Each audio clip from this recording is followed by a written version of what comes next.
Hello students, welcome to my channel. आज जिस topic के बारे में हम बात करेंगे उसको हिंदी में कहते हैं घातांक और करनी, और हिंदी इंग्लिश में कहते हैं सर्ट्स एंड इंडाइसेस। तो बेसिकली सर्ट्स एंड इंडाइसेस के बारे में अगर अपन बात करते हैं तो हिंदी में कहते हैं घातांक और करनी। तो इसके ऊपर बेसिकली जो क्वेश्चन आते हैं, जो आपने थंबनेल में भी देखा होगा कि वो क्वेश्चन हम शॉर्ट ट्रिक मेथड से कैसे सॉल्व कर सकते हैं competition exam point of view से, उसको हम डिस्कस करते हैं। फॉर एग्जांपल आपके पास अगर क्वेश्चन आ जाता है 72 प्लस 72 प्लस 72 प्लस और अप टू कहाँ तक है, इन्फिनिटी तक है, और इसका हमें वैल्यू फाइंड आउट करना है कि कितना आएगा। तो जब भी इस तरह के क्वेश्चन आते हैं तो हमें दो चीजें देखनी है, एक तो ये नंबर क्या दिया हुआ है और एक ये साइन क्या है। नंबर दिया हुआ हमें 72, ठीक है। तो 72 के जो फैक्टर्स है वो हम कैसे कैसे कर सकते हैं उसके ऊपर डिपेंड करेगा पहली चीज। और दूसरा, इस √72 के आगे यहाँ क्या लिखा हुआ है, तो यहाँ कुछ नहीं लिखा हुआ है, जैसे ये प्लस लिखा हुआ था या कुछ नहीं लिखा हुआ था, हम क्या मानेंगे यहाँ पर क्या लिखा हुआ है, 1 तो लिखा हुआ ही है। तो हमें 72 को इस तरह से दो फैक्टर में डिवाइड करना है जिसका डिफरेंस क्या होना चाहिए, 1 होना चाहिए। तो हम सब जानते हैं कि 9 × 8 कितना होता है 72, और दोनों का डिफरेंस कितना होता है 1, यानी 9 में से अगर 8 को माइनस करेंगे तो हमें क्या मिलेगा, 1 मिलेगा। तो दोनों कंडीशन सेटिस्फाई हो रही है, फैक्टर भी हो रहा है और डिफरेंस भी आ रहा है, पहली चीज। अब इनमें से कौन सा आंसर होगा 9 और 8 में से, तो हमें ध्यान देना है कि अगर प्लस का साइन दिया हुआ है तो बड़ा नंबर आंसर होगा, और अगर माइनस का साइन दिया हुआ तो छोटा नंबर आंसर होगा। तो जैसे यहाँ पर बड़ा नंबर कौन है, 9, तो हमारा यह जो आंसर है वो क्या हो जाएगा, 9, ठीक है। यही क्वेश्चन अगर इस तरह से लिखा होता है 72 माइनस 72 अप टू इन्फिनिटी, और हमें पूछा होता आंसर, तो फैक्टर तो वही होते हैं हमारे 9 और 8, 72, दोनों का डिफरेंस क्या होता है, 1 होता है, क्योंकि यहाँ कुछ नहीं लिखा होता, हम क्या मानते हैं, 1 लिखा हुआ मानते हैं। लेकिन क्योंकि यहाँ माइनस साइन लगा हुआ है तो इस केस में हमारा जो आंसर होता वो कितना हो जाता, 8। तो प्लस वाले के अंदर हमें बड़ा नंबर आंसर में बनाना है और माइनस वाले के अंदर छोटा नंबर बनाना है। तो ये हमारा पहला एग्जांपल था जिसके अंदर हमने देखा कि किस तरह से लिखा जाता है। नेक्स्ट, अगर आपके पास जैसे इस तरह का क्वेश्चन आ गया 63 टू 63 और अप टू इन्फिनिटी, हमें पता करना है कि इसका आंसर क्या होगा। तो 63 का हमें पहला नंबर ये देखना है, दूसरा नंबर क्या देखना है कि यहाँ क्या लिखा हुआ है, यहाँ क्या लिखा हुआ है, 2 लिखा हुआ है। इसका मतलब 63 के ऐसे दो कंपोनेंट होने चाहिए जिनके बीच का अंतर कितना होना चाहिए, 2 होना चाहिए। तो हम जानते हैं कि 9 × 7 कितना होता है 63, और 9 में से अगर 7 को माइनस करते हैं तो डिफरेंस कितना आता है, 2 आता है। तो इसका मतलब ये कंडीशन हमारी सेटिस्फाई हो गई। प्लस वाला साइन दिया हुआ है, इसका मतलब इस क्वेश्चन का आंसर क्या हो जाएगा, बड़ा नंबर नॉट 7 में से, दैट इज 9। इसी तरह से अगर आपके पास 63 माइनस 2 63 माइनस इस तरह से करके इन्फिनिटी तक है और क्वेश्चन मार्क है, तो अब 63 के फैक्टर तो वही होंगे हमारे 9 × 7 करके, लेकिन क्योंकि यहाँ माइनस साइन है तो अब इस केस में जो हमारा आंसर हो जाएगा वो छोटा नंबर हो जाएगा, दैट इज 7। तो हमें दो चीजें ध्यान रखनी है, जैसा कि हमने पहले भी बोला है, एक तो ये नंबर और दूसरा यहाँ पर क्या लिखा हुआ है। तो इस नंबर को ऐसे दो फैक्टर में डिवाइड करना है कि दोनों का प्रोडक्ट ये नंबर आए और दोनों का डिफरेंस ये नंबर आना चाहिए। उसके बाद में हमें अगर यहाँ प्लस लिखा हुआ है तो जो दोनों में से बड़ा होगा वो हमारा आंसर होगा, और अगर माइनस लिखा हुआ है तो दोनों में से जो छोटा होगा वो हमारा आंसर हो जाएगा, ठीक है। ये एक टाइप का क्वेश्चन था जो इस टॉपिक के अंदर पूछा जाता है कंपटीशन एग्जाम के अंदर। अब हम देखते हैं नेक्स्ट टाइप का क्वेश्चन। जैसे हमारे पास क्वेश्चन आ गया √5 और अप टू इन्फिनिटी, और हमें इसका पता करना है।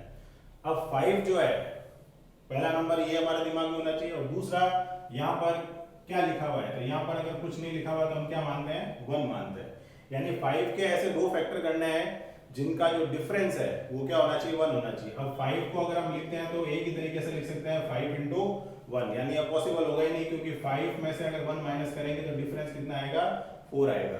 तो इस केस में क्या करना है, यानी ऐसे नंबर आ जाए जिनका फैक्टर पॉसिबल नहीं हो और डिफरेंस नहीं है तो क्या करें, उस केस में हम क्या करते हैं, यहाँ साइन देखते हैं, फिर से प्लस साइन है, तो हम 5 जो नंबर दिया हुआ है उसके ऊपर की तरफ मूव करना स्टार्ट करेंगे और जो जो भी नंबर आते जाएंगे उनके ऐसे दो फैक्टर देखेंगे जिनका डिफरेंस क्या होना चाहिए, 1 होना चाहिए। जैसे 5 के ऊपर अगर हम जाते हैं तो नेक्स्ट नंबर आता है 6।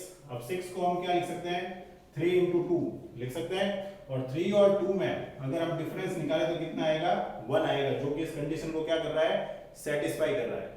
अब पिछला जो केस था उसके अंदर हमने देखा था कि अगर प्लस साइन आता है तो बड़ा नंबर लेते हैं आंसर में और माइनस साइन आता है तो छोटा नंबर लेते हैं, लेकिन इस केस में जो फैक्टर है वो कंप्लीट नहीं हुआ है क्योंकि 5 का ये फैक्टर नहीं है। हमने नेक्स्ट वैल्यू पे जाके देखा है कि डिफरेंस क्या आना चाहिए, 1 आना चाहिए। तो इस केस में हमारा आंसर क्या होगा, 2 व 3 के बीच में, यानी बिटवीन 2 एंड 3। तो ये हमारा आंसर होगा इस तरह के क्वेश्चन में जिसमें हम कंप्लीट फैक्टर उस क्वेश्चन के ना कर पाए, जैसा कि हमने 63 और 72 के केस में देखा था। ठीक है,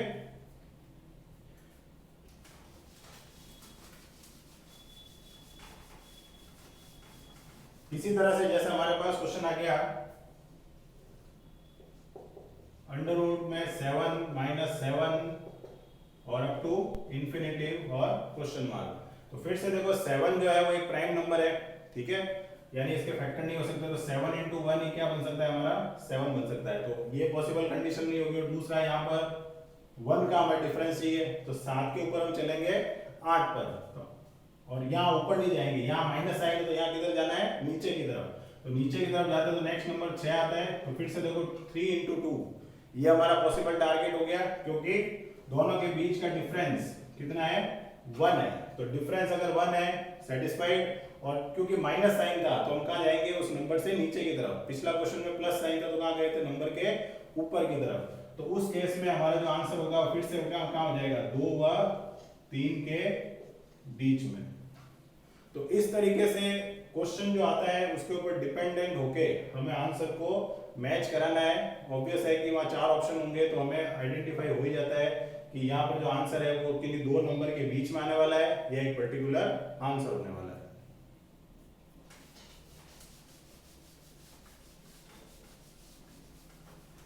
इसी तरीके से अगर हमारे पास आ जाता है, मान लो अंडर रूट में 14 लिखा हुआ है, 14 इस तरह से लिखा हुआ है और अप टू कहाँ जा रहा है, वो इन्फिनिटी तक।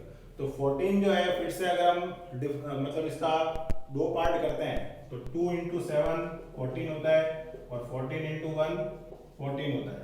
यहाँ पर अगर हम डिफरेंस निकालते हैं तो कितना का आएगा, 5 का, और यहाँ पर डिफरेंस निकालते हैं तो कितना आएगा, 13 का, जबकि यहाँ पर डिफरेंस हमें कितने का चाहिए, 1 का।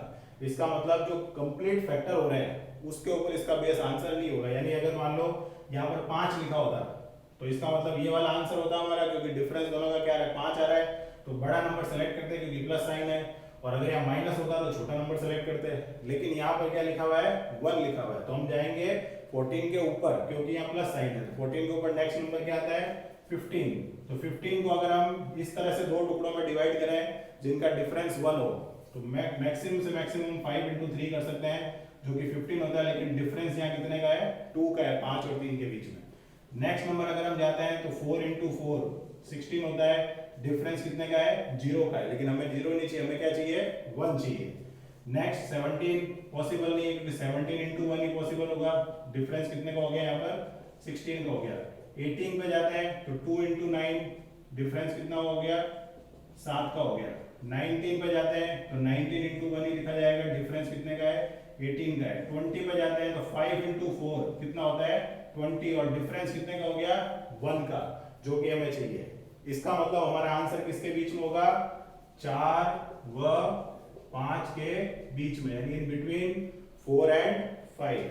तो इस तरीके से अगर जो नंबर आता है उसके अकॉर्डिंग हमें चलना है ऊपर या नीचे की तरफ, और आइडेंटिफाई करना है कि हमें आंसर कौन सा मिल सकता है। ठीक है,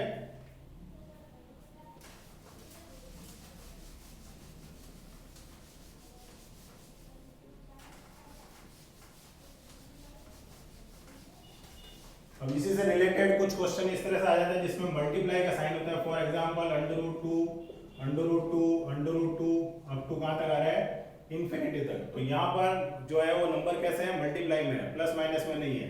तो हमें डायरेक्ट हमारा आंसर क्या हो जाएगा इस केस में, 2 हो जाएगा, क्योंकि यहाँ पर प्लस माइनस नहीं है, मल्टीप्लाई में, और कहाँ तक है, इंफिनिटी तक है। फॉर एग्जाम्पल अगर आ गया √5 अप टू कहाँ तक, इंफिनिटी तक, तो फिर से हमारा आंसर क्या हो जाएगा यहाँ पर 5 हो जाएगा। तो मल्टीप्लाई वाले केस में आपको ज्यादा प्रॉब्लम लेने की जरूरत नहीं है। अगर जो नंबर दिया हुआ और अप टू इंफिनिटी है और आपस में गुणा में यानी मल्टीप्लाई में है, तो वही नंबर आंसर हो जाएगा जो नंबर हमें दिया हुआ है।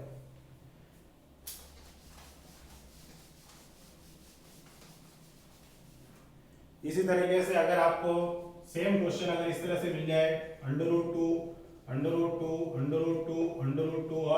√2, यानी यहाँ पर जो नंबर है वो इनफाइनाइट यानी अनंत तक नहीं जा रहे हैं, यहाँ पर नंबर क्या है, फाइनाइट है। तो इस केस में हमारा आंसर क्या होगा, तो सबसे पहले आपको क्या करना है, जो नंबर दिया हुआ है उसको काउंट करना है। कितनी बार दिया हुआ है, ये 5 बार दिया हुआ है, तो उसको 2 की पावर में लिख देना है। तो 2 की पावर 5 कितना हो गया हमारा, 32, ये नंबर हो गया। उसके बाद में जो नंबर दिया हुआ है उसको लिखेंगे, और कोइंसिडेंटली यहाँ पर 2 का ही फॉर्मूला लगता है, और यह नंबर भी क्या दिया हुआ है, 2 दिया हुआ है। तो ये जो नंबर दिया हुआ है, जो आपका रिजल्ट आएगा उसको लिखना है हर में यानी डिनोमिनेटर में, और उसमें से एक नंबर माइनस करके कहाँ लिख देना है, न्यूमरेटर यानी अंश में। तो ये हमारा क्या हो गया, आंसर हो गया। इसी तरीके से अगर मान लो आपके पास आ जाता है √5, 5 और 5, तो 5 कितनी बार लिखा हुआ है, यहाँ पर 5 बार लिखा हुआ है, तो इसको 2 की पावर 5 में लिख देंगे, तो कितना हो जाएगा 32, और आंसर जब लिखेंगे तो 5 जो वैल्यू आएगी उसको डिनोमिनेटर में, और उसमें से एक नंबर माइनस करके कहाँ लिख देना है, न्यूमरेटर में। तो इस तरीके से 3-4 तरह के क्वेश्चन हमने इस वीडियो में डिस्कस किए हैं, जिसमें एक में नंबर मल्टीप्लाई में था, इंफिनिटी तक आ रहा है, तो सेम आंसर हो जाएगा। एक में नंबर फाइनाइट है, तो उस केस में आपको क्या करना है, नंबर को काउंट करना है। इन नंबर को काउंट किया हमने, जैसे 5 कितनी बार है, 5 बार, तो उसको 2 की पावर में लिख देना है, जितने भी नंबर हो। उसका जो रिजल्ट आता है और जो नंबर दिया हुआ है, जैसे 5 दिया हुआ है उसको पावर में लिखा, जो आता है उसको हर में लिखा, उसमें से एक माइनस कर देना है, यानी जो रिजल्ट आता है उसमें से एक माइनस करके कहाँ लिख देना है, अंश में। तो वही हमारा क्या हो जाएगा, आंसर। और बाकी जो क्वेश्चन हमने देखे जिसमें फैक्टर करने होते हैं, अगर फैक्टर पॉसिबल होता है और डिफरेंस हमारा मैच करता है, तो जो अगर प्लस है तो बड़ा वाला नंबर आंसर हो जाएगा, और माइनस है तो छोटा वाला नंबर आंसर हो जाएगा। और दूसरा क्वेश्चन हमने देखा कि ऐसे नंबर जिनके फैक्टर जो है वो हम कर सकते हैं, लेकिन जो डिफरेंस हमें चाहिए वो वहाँ पॉसिबल नहीं है। तो उस केस में अगर प्लस है तो हम ऊपर की तरफ बढ़ेंगे, और माइनस है तो नीचे की तरफ, और ऐसे 2 नंबर सेलेक्ट करेंगे जिनका डिफरेंस वहां पर दिए गए डिफरेंस से मैच हो जाए, तो वही हमारा आंसर हो जाएगा कि भाई 2 व 3 के बीच में है या 4 व 5 के बीच में। तो इस तरीके से आपके सर्ट्स एंड इंडिसेस में यानी घातांक और करनी में कॉम्पिटिशन एग्जाम में क्वेश्चन आ सकते हैं। आशा करता हूँ कि ये वीडियो आपके लिए हेल्पफुल रहेगा। Thank you very much.